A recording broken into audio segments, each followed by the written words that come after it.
Bell, you tell me. It's Friday. It's 12 after the hour. I'm looking at line 2 there. I'm kind of in a yelling mood. Let's start screaming and yelling at Jay St Clair. Why don't we? Good morning, Americans. It's Fri Jay. I'm going to yell at Jay for not talking to me last Friday. I was busy in an investment seminar. You were gambling without him is what you were doing. Well, I mean, you know what? If anybody's going to yell at anybody, it's going to be Jay yelling at me for not inviting him to my investment seminar last week. He should. Yell at him, Jay. Hello, Jay St. Clair. How are you? Hey, buddy. You know, if I were any better, we would be at Billy Bob Thornton's or whatever that place over the wall. And you're sitting there telling that lady, well, call it up. Call it up. Let's go. Yes, it was Billy Bob's Frontier World or whatever it was. I like to, as that story goes on in my life, by the time I'm on my deathbed, we will have singularly closed that place down. We will have been responsible. Call it up. Jay, how's it going? I hadn't talked to you in a month of Sundays, it feels like. No, if I was any better, it would be April 6th, and I would be racing at Daytona International Speedway. You know, a lot of people are invested now in your track career, the things that you're doing on the track, and you're past on the ovals, and now you're on the road courses, and folks want to know more about this. So tell us what you're talking about in April. What are you doing? It's a 14-hour endurance race at the Daytona International Speedway, man. It's a sport that started in earnest really about 10 years ago. I'd call it low-budget endurance road racing. And so they're endurance races. Most of them are 8 hours on Saturday, 8 hours on Sunday. This one is 14 hours. The green flag will drop at 8 o'clock in the morning at the Daytona International Speedway. And the checkered flag will come out at 10 p.m. And we have 4 drivers to a team. Each driver goes for 2 hours. And it's going to be 2 teams, 2 cars, and the Mazda Miatas. And it's just going to be a blast. Absolutely blast. There'll probably be 100 cars. There'll be 100 cars on the racetrack at one time, man. Will they all be Miatas? Is it? No, it's 4 different classes. They're classified mostly by weight to power ratios. Mm-hmm. And so, you know, there could be Corvettes and cars like that, but we would not be competing against them. We'd be competing against cars with similar power to weight ratios as ours. Well, I happen to know, and I'll let everyone else in on this, I happen to know that you, and by extension, whether they know it or not, your team, you're already working at a deficit, because I know some of the people that are planning on being on your pit crew. Woo! Well, Jerry's not going to be there. I was talking about me. I knew exactly who you were talking about. No, this is not Jerry. Oh, that's funny. That's funny. I'm going to tell a 30-second story that I hope people understand. But the guy that Jay just mentioned, we were sitting out and we were looking at his car, and he was about to put this car on the racetrack. He was going to put this car on the track in an endurance race at Barber Motorsports. And I just met him. And Jerry's telling me all about it, and he's all excited about it, and he's just as proud as a peacock, and he's just like a proud papa. And while he will not be quiet about this car, somebody else walks up and says, Jerry, is that bolt supposed to be out? He was about to go out for an 8-hour endurance race, and there's just some bolt hanging out of the engine. Listen, I've seen him go out without the hood pin. I mean, the first time he turned the corner, the hood flew off. And if I'd have known him any better, and I didn't know him at the time, and Jerry's a great guy, we're picking on him, but I would have said, Jerry, I think you need to do a little less talking and a little more wrench turning. I mean... Jay, I did not get your take. Last week, the redheaded stranger was in my spot, and it's my understanding that she got the take on what's happening in Texas and whether or not Greg Abbott has a little bit of wiggle room as governor here, and what exactly the Supreme... Because I think without talking to you about this, and this might be dangerous because you might pour cold water on my theory, but I think people are misrepresenting a little bit what the court said here, because the ultimate decision has yet to be made, right? No, that's exactly right. Here's what's going on. I have this great analogy for it. But let me tell you what's going on, then I'm going to give you the analogy. So the feds are not stopping people from crossing the border illegally in Texas. They just aren't doing it. So the governor said, we've had it. We're going to put up a razor wire fence at the Rio Grande at the border. And so that's what they did. And it's down around Eagle Pass. There's about a 29-mile stretch there, man, in between some, legal checkpoints. It's very remote. And there's hundreds of thousands of people crossing. So they put up razor wire. So then come the feds and start cutting holes in the razor wire land to let the sole reason was to let the illegals come on through. Well, Texas, to their great credit, they sued the federal government, not under some fancy legal theory, constitutional whatnot. They're saying, you're destroying our property. Quit that. It would be like if Mrs. Beasley's run away all of the squirrels and ground squirrels and chipmunks and whatever critters you got in your backyard. Mm-hmm. And so you say, well, honey, I'm going to find you a place to hunt.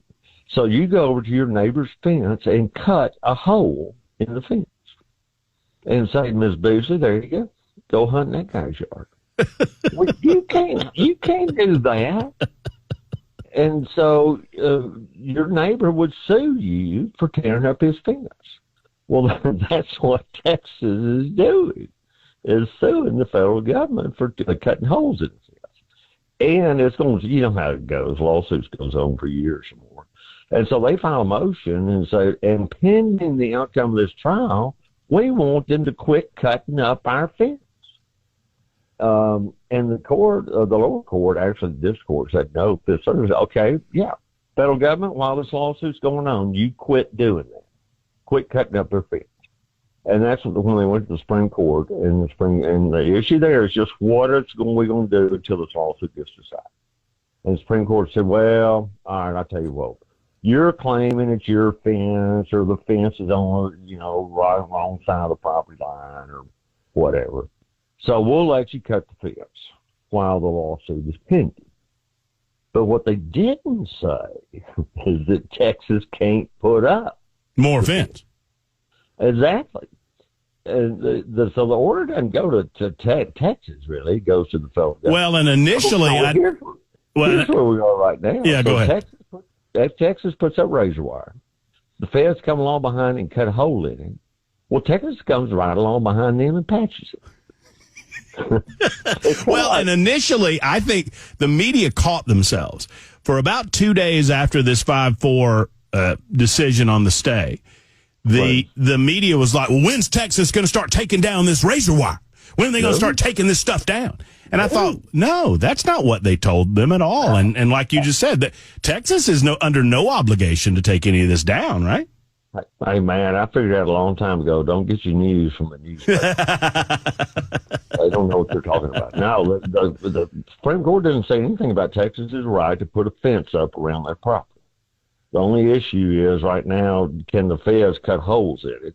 Because they're saying, well, it really isn't on their property. Now it's kind of become a little property line dispute. Mm-hmm. But no one has said Texas can't put up the wire. So it's kind of, you're too young to remember this. There used to be a great magazine, a funny magazine, and in it was characters Spy versus Spy. Oh, Jay. Mad Magazine. Come on, Jay. Spy versus Spy. Alfred, is it Alfred P? Alfred E. Yeah. Alfred E. Newman. Yes. Yeah. Yep. And Spy versus Spy, right? Uh-huh. One of them puts a bomb under the other one, then he puts a bomb under it, and it's just very hilarious. So it's like the Keystone Cops, right? I mean, you can imagine Texas is down there stretching the razor wire, and then these feds are coming along behind it and cutting it, and then right behind them, they're coming along and patching it.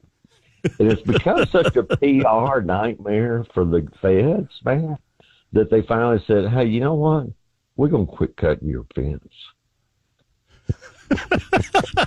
All right. So let's get into the hairier conversation, I think, about whether or not this will hold up in the federal courts at the Supreme Court level altogether.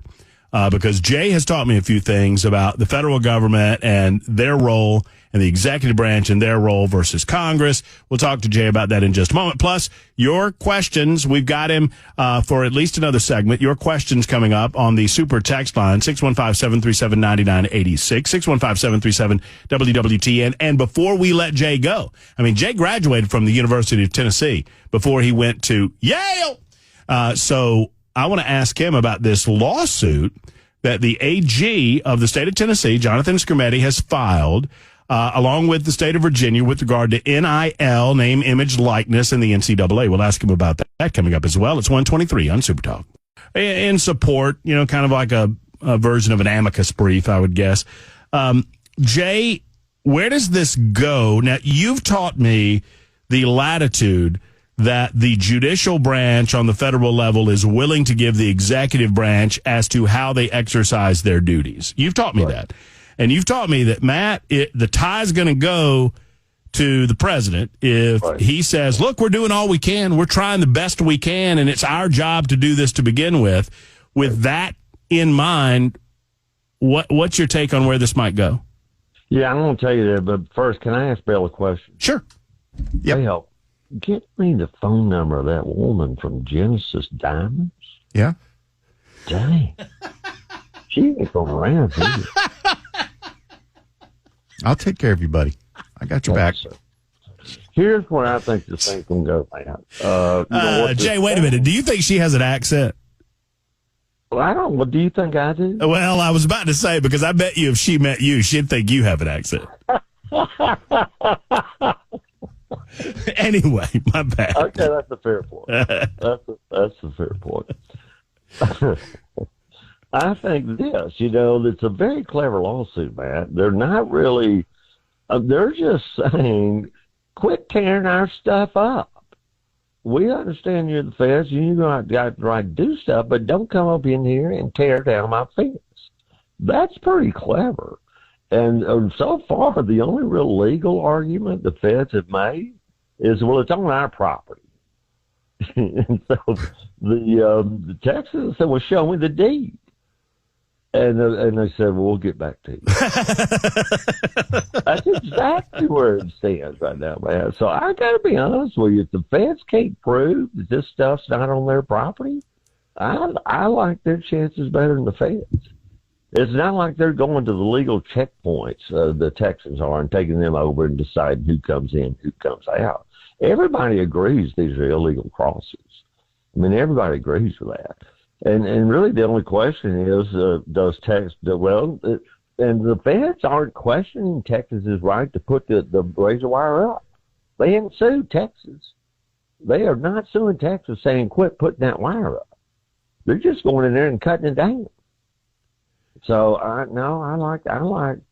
like Tennessee's chances against the NCAA, and I like the Texas chances against the feds. Man, oh man, it's like Jay's done this before. He leads us right into the next conversation, and we have to take a quick time out before we get into that. Attorney General Jonathan Skrmetti not only joined 26 other states in a letter to the Biden administration supporting Texas border defense, but he has also joined the state of Virginia in filing a lawsuit against the NCAA. We'll ask Jay where he thinks that goes next. Plus, your questions. Line them up, 615-737-9986. It's The Murphy Show on Super Talk. In celebration of Black History Month, telling all white males that we should give a portion of our paychecks to black females. Yes, I did see that. We'll share that with those who have not seen it. I would respectfully decline to participate in that in any way, shape, or form. Yeah, I don't blame you. I don't know what you make, but I got a feeling that, I mean, you could help like maybe a quarter of a black female. You know what a goose is? I do. You know what a goose egg is? I do. There you go. I do. I've seen it. I have a Ms. Beasley too, named her after the doll. Miss Ann, that's what we did. We named Mrs. Beasley after the doll as well. Jay St Clair is with us to talk about this NCAA lawsuit and to take your questions and comments, and you may get them in here at 615-737-9986. So, Jay, the Tennessee Attorney General, Jonathan Skrmetti, joined the Virginia Attorney General, Jason Miyares, and I might be mispronouncing that, in filing an antitrust lawsuit with the NCAA, the National Collegiate Athletic Association. arguing that the NCAA is violating federal antitrust law with its, quote, anti-competitive restrictions on the ability of current and future student athletes to benefit from their name, image, and likeness. Let's start here. Man, the world of college sports has changed since you and I were growing up. I mean, Well, I don't know if it's changed. It's maybe more transparent now. Well, that's a good point. That's a more good point. money's changing hands. Maybe now we're just hearing about it. Maybe so. Maybe that's a fair point. Well, what do you make of this suit that Scrimeti's filing? Well, let's look at it from 50,000 feet, and then we get down to the lawsuit. It's a mess, right? It's just a Supreme Court decision in this area a few years ago. And, it's just a matter of time, man. So much money's in college football.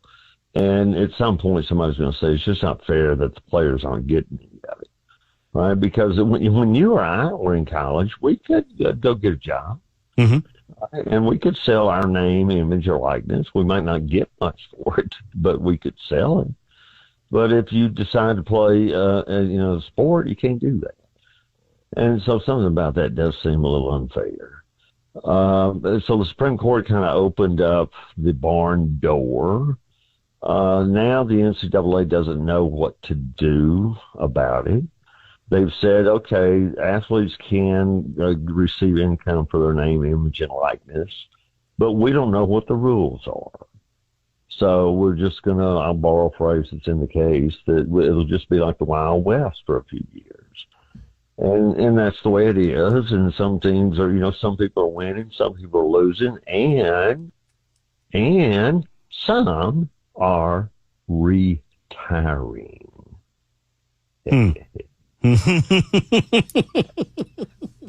And so here's the part I don't know. I want to know which came first.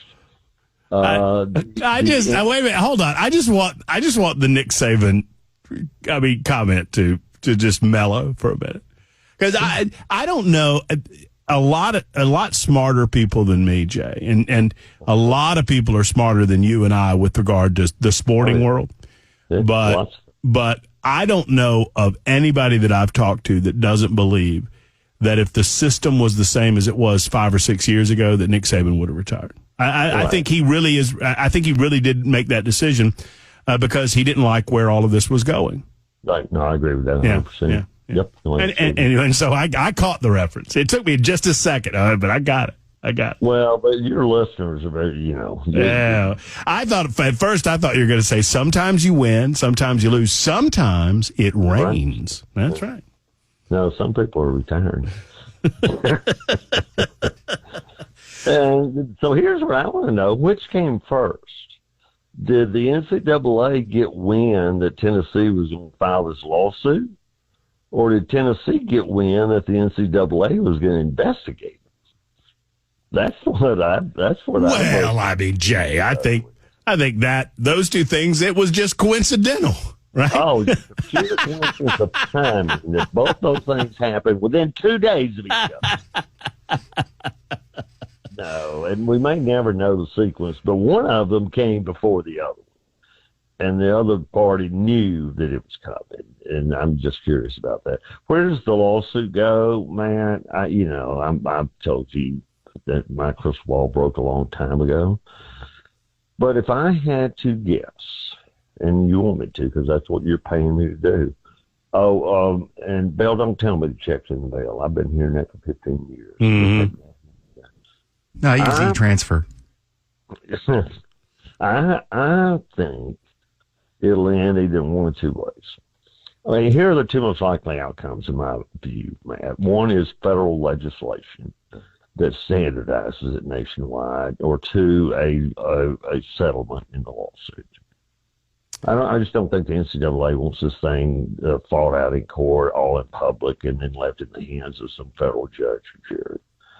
I think they'd much rather get some legislative solution or some consensual solution between the member schools and the NCAA.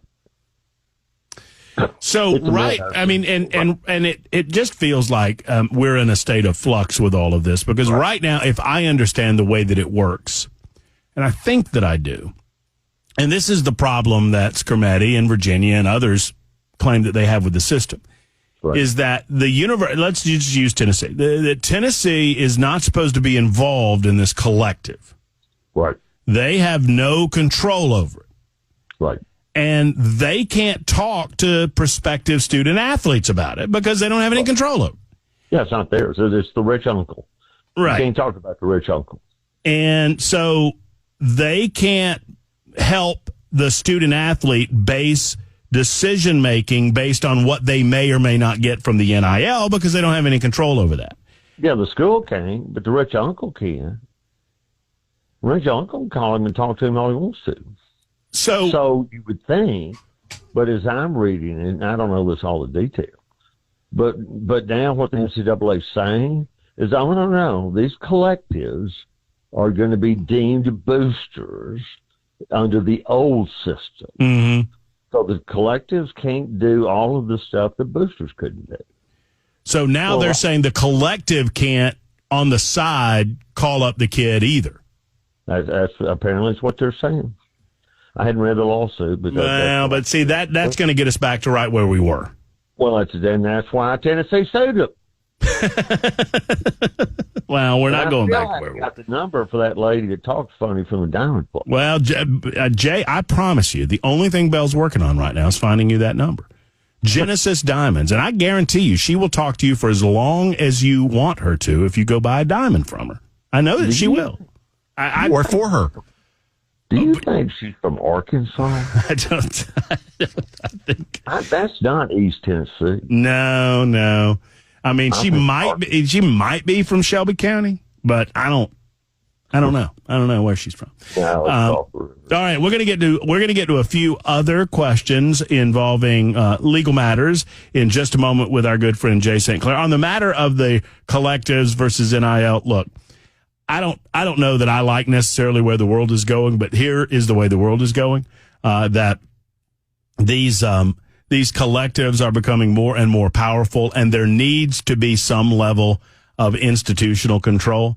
The original point of NIL was to allow for young people to utilize the name and image and likeness that they have for their own personal gain or benefit. The idea was that if the local car dealership wanted to hook up with Matt Murphy, because Matt Murphy was a really good quarterback for the University of Tennessee, the local car dealership ought to be able to make that arrangement. But there was a working arrangement there where I either work at the car dealership or I'd at very least do advertising for them or whatever. Well, now it's become something very different. It's become a group of people putting money together for the express purpose of simply paying players to play football, which apparently that's where we are now. But there's no universal rules involved in any of this except that the collectives can't talk to the individual school systems, which seems odd. All right, so David, we'll get to your question in just a moment. If you have a question, by the way, I'm getting a lot of answers to Jay's question about where this woman's from. So we'll answer that collectively in just a moment, plus your calls and your questions on the Super Text line, 615-737-9986. It's Super Talk 99.7 WTN. I've got Matt, you done an excellent job with Heidi. Thank you very much. You eat her alive. I loved it. She just did nothing but lie to people. But anyway, I called to talk to Jay, not you. I'm sorry, buddy. All right, I'll get out of the way. What's up, baby?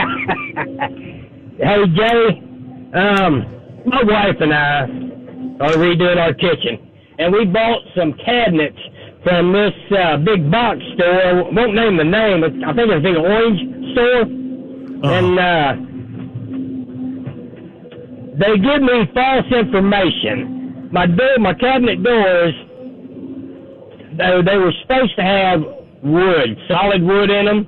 Right. I don't know if you know what MDF board is, but I know exactly what you're talking about. Look, have you tried taking them back? They ought to give you a refund. They're custom cabinets. The paperwork they give me, the paperwork they give me said it was going to have solid wood in the door. No, I tell you what you need to do. I'd go down there and I'd pitch a fit, and I believe you can get a refund from those people. They're in the business of making people happy, even though they're custom cabinets. You tell them that, look, I was told this is solid wood. You're selling me this, fiberboard stuff, and I'm not going to take it. Either that, or the other thing you might could do, I don't know if you don't want to settle for this, but you may get a big discount. They may cut the price in half. They may say, well, I'll tell you what, we're not going to take them back, but we'll knock it down 50%. I would go down there loaded for bear, bring your wife with you. If her name is not Karen, tell her when she gets there to introduce herself as Karen.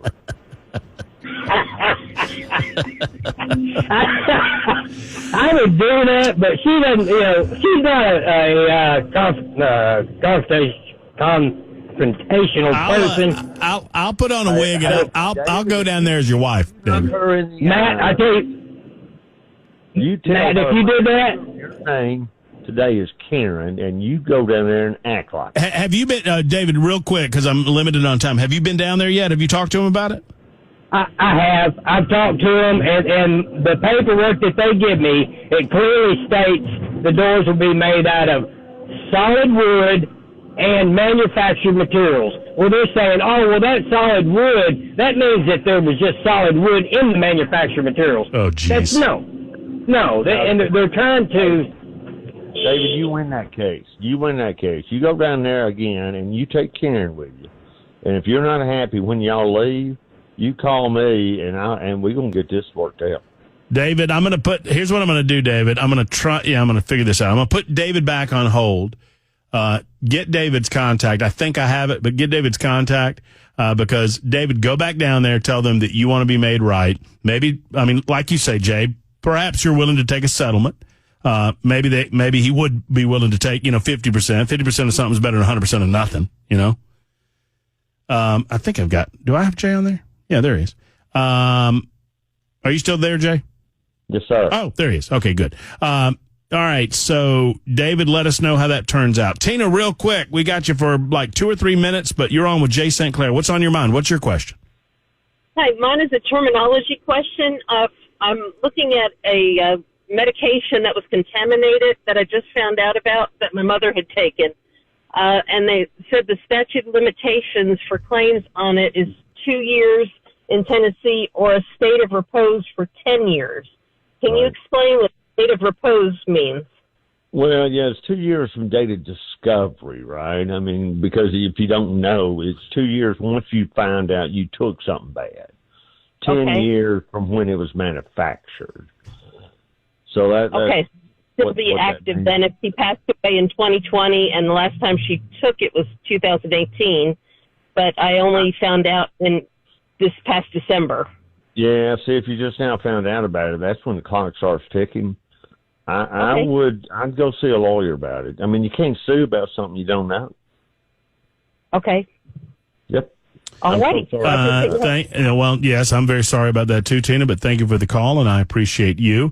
Real quick, ask Jay if we can legally declare a talk radio show host insane. Yes.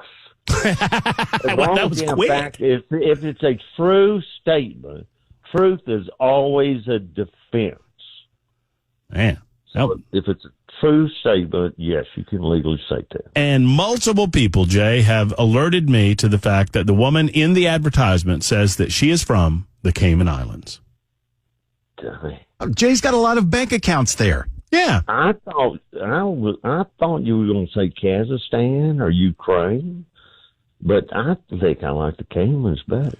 I think it's time for us to take a diving trip, an investment seminar in the Cayman Islands. Well, I am down. I am always your huckleberry, my friend. Have a great weekend, and I will talk to you very soon. Thank you, gentlemen. All right, take care. There's Jay St. Clair. Good hour with Jay, 2 o'clock.